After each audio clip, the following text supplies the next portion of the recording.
Greetings and salutations, everyone. Welcome to the Dirt Sheet Radio NXT post-show rewind for August the 27th. My goodness, August is almost over. 2024, y'all. We have a lot to talk about here tonight. It is the go-home show for No Mercy taking place this Sunday. I'm Tyler, the pro wrestling hipster, here with Molly and, of course, CJ Carter. And, guys, we're here to talk about NXT now. Before we get into the proceedings and talk about all the amazing stuff that happened on tonight's show, I have to give a shout out to our partner on the interwebs, comicbookclick.com.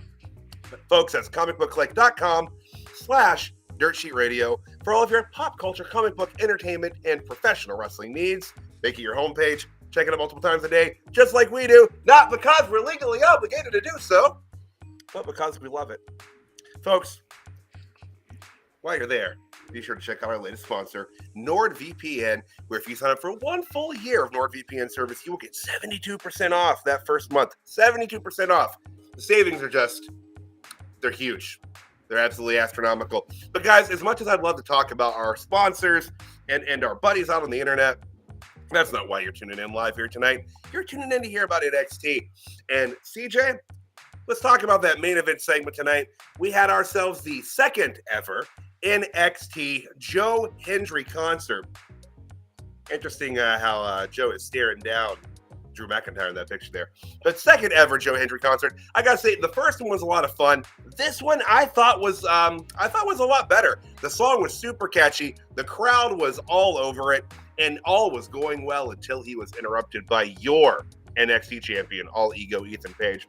CJ, what'd you think of the segment here? I'll let you pick it up right here, but Ego interrupts, and it kind of goes from there, man. What'd you think of the main event segment here tonight? Hendry's song?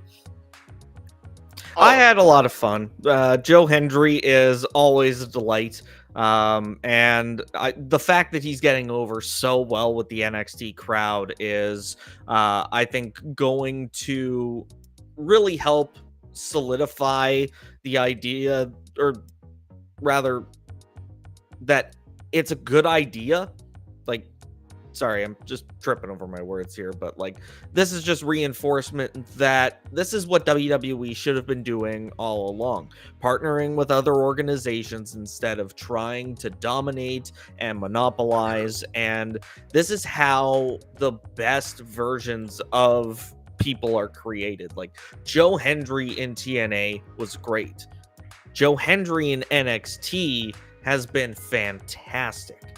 Like, it has been able to elevate himself as a wrestler, getting to work with some of the best trainers in the industry, and being able to just collude with some amazing wrestling minds.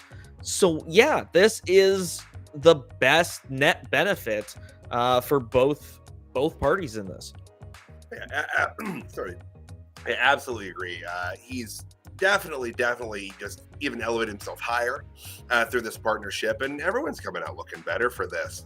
Now, as said, Ethan Page did interrupt in this segment, but he tried his best to talk down Joe Hendry, but the crowd could not be deterred singing tonight. They just kept going and going and going and going. I was damn impressed with the stamina the Performance Center audience showed here during this. But eventually the crowd did stop singing, only because Ava made her way out the entranceway there to announce that Sunday, the match between Joe Hendry and All Ego Ethan Page would have a very special guest referee. None other than Trick Williams will be the guest referee this weekend. And they DJ, did count Ethan Page's shoulders down for 3 here too. So that's very heavy-handed that it's teasing Joe Hendry's going to win. I think as far as whether he does stand a chance of winning, you'll hear my thoughts this Sunday on CJ and Tyler's NXT Level Up. You think I was going to share that here? Nah, we got to plug more. We got to plug more Dirt Sheet Radio, man. All Dirt Sheet Radio all the time. That's right. And we will be on this weekend, guys, and we're very, very sorry. The last couple weekends, it's just been between work things and back to school stuff and other work things. It's just been a lot of stuff going on, guys, and we're sorry. But we're going to pick it back up this weekend, and we will have a preview Sunday afternoon going into Absolutely. Sorry, CW. But this segment was so great. I was entertained all the way through. And I think as far as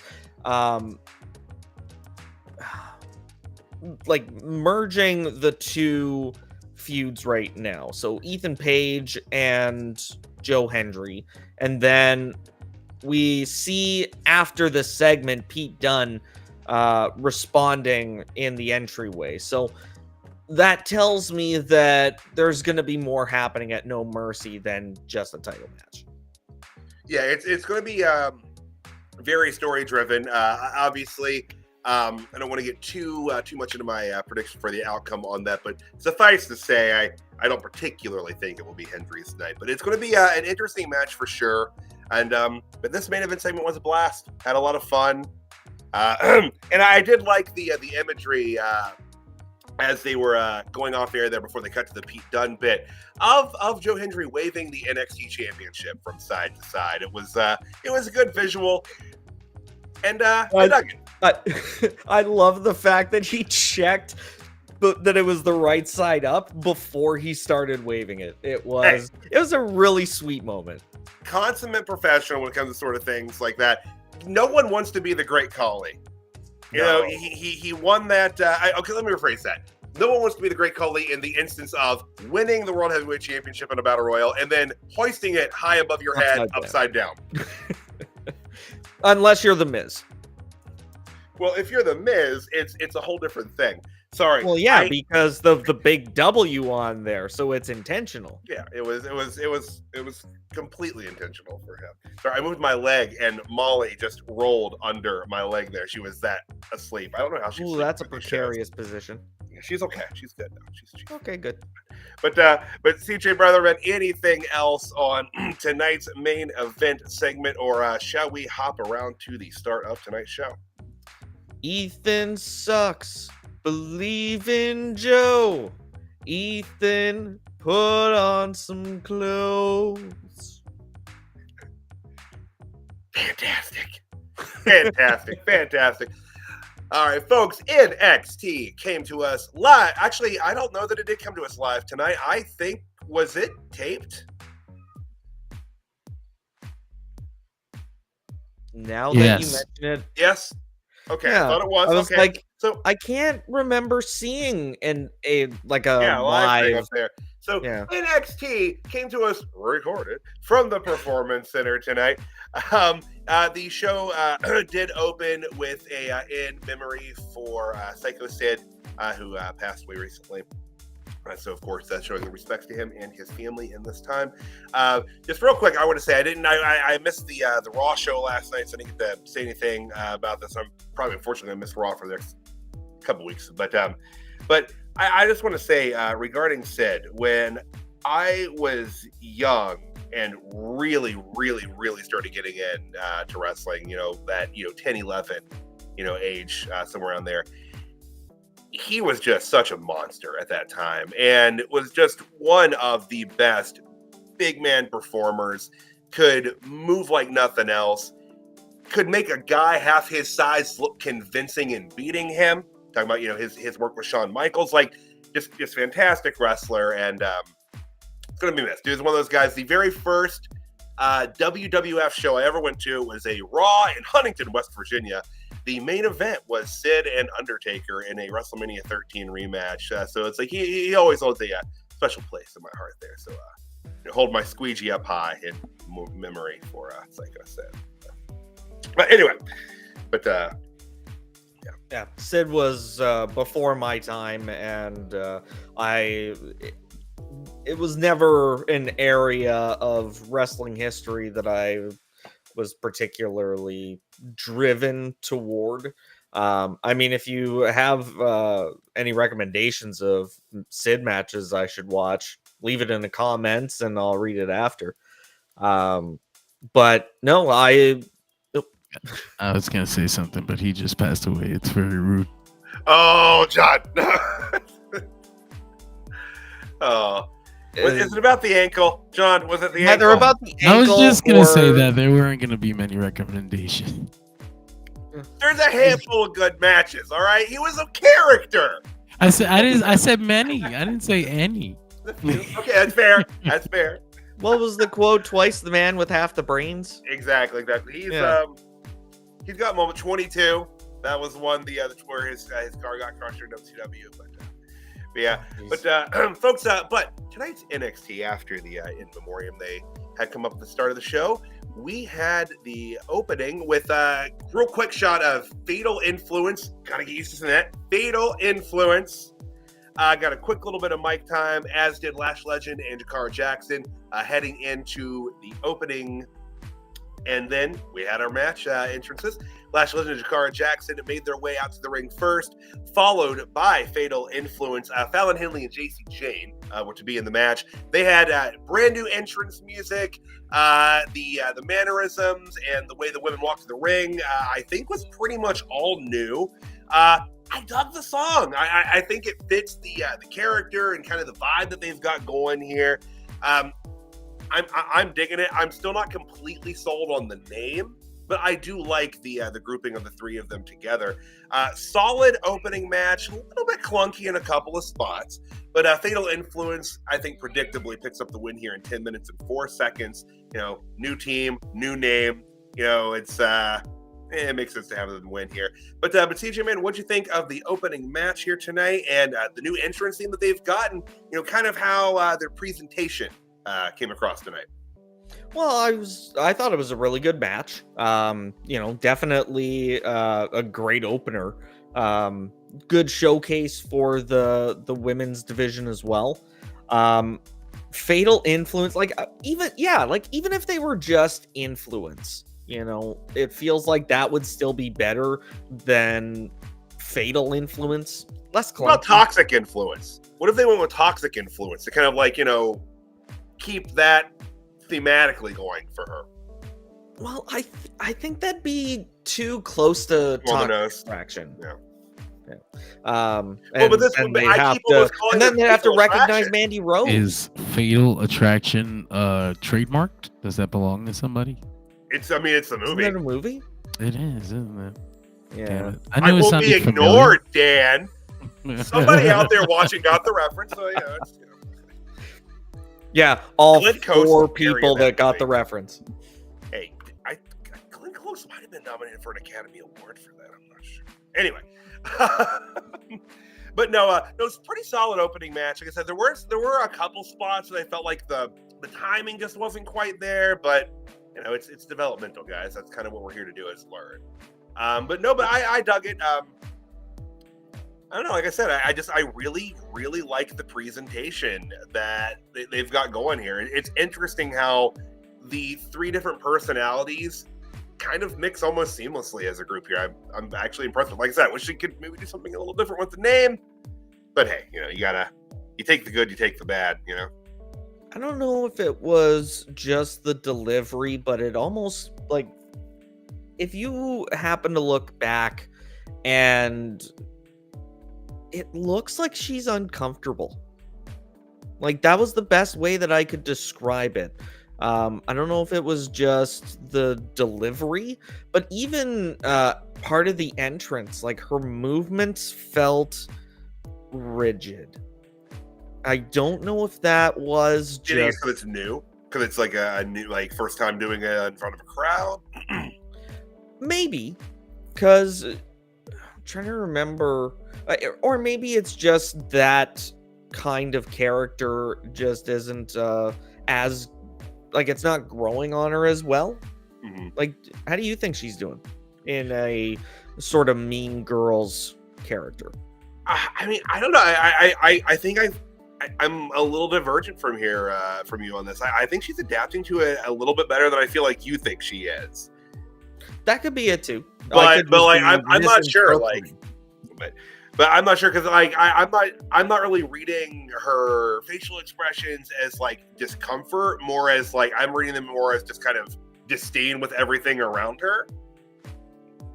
But right. But again, it's Yeah. but that is really maybe just coming down to how we're interpreting that a little bit differently. Well, and we had that kind of discussion. I think it was me and Mac on SmackDown recently. Something that happened on the show, I can't even remember, but I interpreted it one way. And when he was saying about his thoughts on the segment, and I was like, oh yeah, I never even considered that. So it's interesting how often it happens, and because pro wrestling fans love to argue, how many arguments could be mitigated by just being like, oh hey, I hadn't considered that, and thinking before responding. We're quick to react on the old Twitter sometimes, folks. That's how we roll here in the IWC. It's By the way, at CJ Carter 22 on Twitter. I don't have a spot to put it in the stream overlay anymore, so it's just, and I don't want to put like beside my name in brackets. That's just weird. And if you went with quotation marks like the pro wrestling history, it wouldn't really make much sense, because then people are like, well, why is he quoting his handle? That's just bizarre. It's grammatically odd. That's different. Like, it at least acknowledges that you're Tyler, aka the pro wrestling hipster. That's true. Oh goodness. But moving on from the opening match there, we had a quick little video package, kind of just catching folks up if you weren't super up to date on what was going on with Wesley and Zachary Wentz, and plugging that they would be having a face-to-face later tonight, which I am excited to talk about. That was hell of a segment, but we'll get there when we get there. It's interesting that they're just full on not acknowledging the fact that he wasn't Zachary Wentz back then. No, we have just blown straight through that at this point. We're done. We're not even, and it's, usually Vic Joseph, you think at some point would have made some, like, I'm almost going to say it, but like walk right up to it and not do it. Like, he's done that several times, what? That's dash by elegance. So he's great at that. I'm really surprised he hasn't played around with it, which maybe that's by direction. Maybe they're like, don't. We're calling him Zachary Wentz. Like, I can't imagine what's gonna happen if Nick Nemeth walks into NXT and is like, do I have to be Dolph Ziggler now? Like, what's the deal here? He walks in, they're like, wow, Nick, you look like one dirty dog. See? It's too cute for him not to do something like that. That is Braden Walker and Matt Hardy in ECW levels of cringe reference. Oh, knock, knock. Who's there? Braden Walker. Oh, God. All right. Moving on, guys. We had a backstage segment. Sorry, I didn't even comment. I thought this video package did a hell of a job at really highlighting the overarching history of their tag team. I was very surprised to see the actual reference to that they were I can't think of the word. Vacating the tag titles. And I remember it was because he got fired, and they were very quick to distance themselves because of what they were firing him for. Right. So, it's interesting that enough time has clearly passed that what was once an issue for them is no longer an issue. Yeah, it's they're kind of willing to, and we'll get into a little more with the promo type, but they're kind of willing to look past the indiscretions of dumb kid. Mm-hmm. Yeah, well, that's what it comes down to. But moving on from there, we had a quick backstage segment with Eddie Thorpe playing some of his music for the ladies of NXT. I was going to say it's some of the ladies of NXT Level Up, but I don't even recognize all of these folks. Everyone, one or two every once in a while in the background, like, oh, they work Level Up, but no, don't know these folks. But he was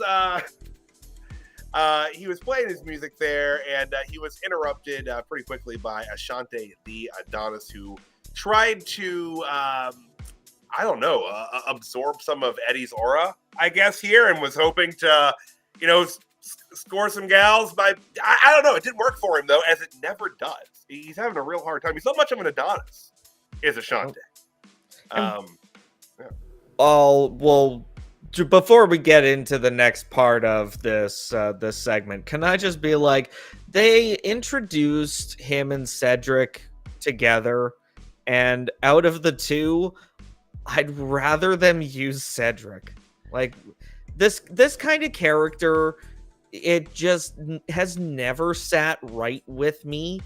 And I don't know how, even in 2024, they are able to get away with a womanizer on the roster. Like, there's recorded evidence that has been streamed to millions of people of workplace sexual harassment, and no one in the company has done anything. Look, Ava is complicit. Very busy. Yeah, well, okay. Yeah, that's fair. She is. That's okay. That's what the court proceedings are going to refer to it as, I'm sure. He has turned a blind eye. No, I'm not actually conspiratorial. Well, I mean, he's bad at it. He's no one likes him. He's a bad guy. Although you're right, though, they really do like he's a relatively misogynistic character, like that, kind of Lothario kind of gimmick. But I mean, even to the point of him being confused as to how Eddie Thorpe is just platonically friends with these women. Right? Like, that was the most offensive part. It's if I am trying to encourage a culture where men just aren't constantly hitting on women, I get called a simp. But if I let the culture stand, it doesn't get any better. What are we supposed to do, Tyler, in this stream about pro wrestling? Help me fix the toxic culture of manhood. Look, right now, quite frankly, I'm just relying on Eddie Thorpe to do it, because he's going to have to be the one to handle Ashante. I can't do it. I can't get between the ropes and put down that misogynistic asshole. That's not my place. Very true. If I attack him, it would be assault. You know what I mean? And I don't think I would do very well. Anyway, Eddie Thorpe is the he's the savior in this scenario. He's gonna put down the dirty misogynist. That's what's gonna happen. And he's also gonna put down some sick beats every single day of his life. That's what he's doing. But moving on from the backstage segment, we had our next match on the card. Carmen Petrovic. Hang on. We didn't even talk about the back half of the segment. Shoot. Okay, yeah. Basically, as this is going on, we see, I guess it was Malik Blade or Idris Enofe carrying or walking into an office in the background. And about 10 seconds later, Brooks Jensen walks into the same office, and you hear a commotion. Jensen had attacked Enofe with a chair, and all hell broke loose. So that led to Jensen taking on Malik Blade later on in the night. But as far as this segment goes, Tyler, what did you think? I had it out of order in my notes somehow. I'll start there. But no, I like what they're doing with Brooks Jensen. And obviously we'll talk about him a little bit later here tonight. I never thought I'd say the sentence, I like what they're doing with Brooks Jensen. It's definitely it's compelling, and it's gotten me interested in Sean Spears and NXT as well. Yeah, so they're doing a hell of a job with that, but I think he's doing a really good job with this character. And we'll talk about it when we talk about the match a little bit later, but he's walking an interesting tightrope with this character, I feel. Between the like unhinged brutality and the just plotting, methodical, almost meditative like combat style that Sean Spears seems to be trying to pushing him towards. But I dug it. Good setup, and it's it gives him a little bit more to do with him too, taking down Nofe with that, because as we'll talk about with the match later, Blade's out there by himself tonight. He just couldn't make it out. So they've got more with the program they can do here. It can build to tag match with him and Spears taking on Malik and Nofe. There's a lot of legs here, so it's pretty good. But that will take us into our next match here this evening. We had Carmen Petrovic and Izzy Dame. Carmen looking to get a little bit of payback for Izzy attacking her last week in the world's most dangerous parking lot and taking her out of a potential shot at the NXT Women's Championship. Carmen gets a win here in 4 minutes and 12 seconds out of nowhere. Picks up the win here, which leads me to believe that it's not all said and done between these two women. But CJ, man, what did you think of Petrovic and Dame here tonight? I thought this was a great match. And I mean, the fact that we were, a quarter of the way into the show at this point, and we're setting up our second match, always a refreshing thing to see on a wrestling show. But no, I thought it was a great display for both women. Was there an actual reason why Petrovic was taken out of the gauntlet match, or was she not supposed, or was she just, not supposed to be in there to begin with, and she was there just to set up the feud with Dame? I think it's that. Like, as far as I know, there wasn't a particular reason why she couldn't have. Well, no, because she was that match was last week. Right, but I just wasn't sure if she wasn't medically cleared for the gauntlet.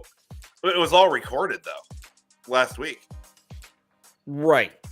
So that's what I'm saying. Oh yeah, okay, yeah. The match actually occurred last week, so she was fine to wrestle. So I just guess it was maybe they didn't want to have her in the gauntlet because they thought, why wouldn't she win the gauntlet? I don't know. It's kind of hard to say, but it's working. I will say I feel like Izzy Dame there's something about the character that's just not quite there yet for me. Like, she's got a great foundation in the ring. She comes across as like kind of, mean, but like there's just, I can't quite put my finger on it, but I feel like there's just something missing that's just not letting her click for me. Was working with Kiana James working for her? You know what? That's it. Because I think that's what Kiana James' issue's been on the main roster. Kiana James has hardly been on the main roster. Well, that's what I'm saying, though. I think they put her up there because she was doing some damn good work at NXT when they called her up. But she was doing that with Izzy Dame. She needs that underling. She needs her minion. And I don't think it's really been working too great for either of them without the other. Well, and I think Carmelo Hayes, to a point, has kind of been affected by that as well. Like, having Trick Williams in his corner was the best version of Melo that we've seen so far. So for Izzy Dame to be that person for Kiana James, that makes sense. And then for Kiana James to do the same thing for Izzy Dame, that would also make sense. But one's on the main roster and one's still in NXT. John. John. Hi. You're not coming through. No. John, if you're talking, we can't hear you. All right, but I guess floating ever present. Whenever John wants to. All right. Let's just assume that we're good to carry on. Fair enough. But all right, so moving on from there, quick backstage segment. We had the No Quarter Catch crew. Charlie Dempsey and Miles Bourne were back there kind of sparring. Ren Sinclair, as always, getting involved in that, trying to assert herself into the forefront of the group week after week, which I say week after week. I love what they're doing with this. It's so much fun. It's an absolute blast. But quickly cuts from there to the family elsewhere in the building. Also preparing for the match. CJ, what do you think of the real kind of quick, cut segment here, just kind of showing each team preparing for the scuffle to occur later tonight? I thought it was interesting that, first of all, that the most interesting parts of the segment to me were the women. Because, I mean, No Quarter Catch crew only just recently got their first woman, and while Adriana Rizzo's been with the family for a while, she just hasn't had that spotlight yet. So for them to kind of get front and center in the segment was awesome, and they're just so entertaining. But yeah, good segment. The tease that D'Angelo had some bad news coming, which we saw later on in the night, but we'll talk about that in a little bit. Yeah. And as news goes, I mean, there's worse things than what happened, but we will talk about that a little bit later. But from there, I don't think they had this announced ahead of time, and I kind of wish they had. But we had a sit down interview with Jada Parker. Apparently scheduled tonight with Sarah Schreiber there.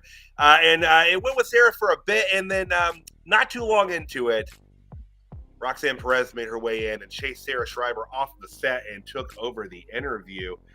Before that happened, though, I got to say, it was very compelling. Jada came across very natural, very genuine. Absolutely loved the way that she presented herself here tonight. And, the interruption by Roxy makes complete sense. And, it was pretty great. I like the way that Roxy kind of generally spoke a story of, an opponent of hers. And Jada assumed she was talking about her, but she's like, no, I'm talking about Lola. Because it's the same story over and over coming after me. Love heel Roxy. And, it didn't last too long, though, the segment, as Jada threatened to slap the taste out of Roxanne's mouth. And she very quickly did. And as she was leaving, she caught someone's eye and stared him down and said, what are you doing here? I've heard of you. Walks off, and Roxanne Perez looked a little freaked out to see this person. CJ, what'd you think of the segment? How Jada Parker came across here in both halves of the interview, how Roxanne came across, and who do you think they were teasing there at the end of the interview?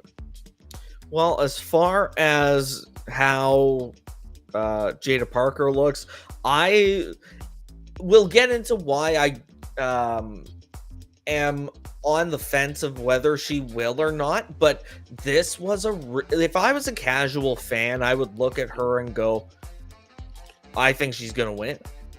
I think that she just gives off that champion vibe, and they have the potential to make a huge star out of Jada Parker. She's got all the fan support in the world, so it's good to see that they're really giving them this opportunity to shine. And she did say she was gonna slap her. It wasn't even like a threat. It was I'm gonna slap you, and then 2 seconds later she did.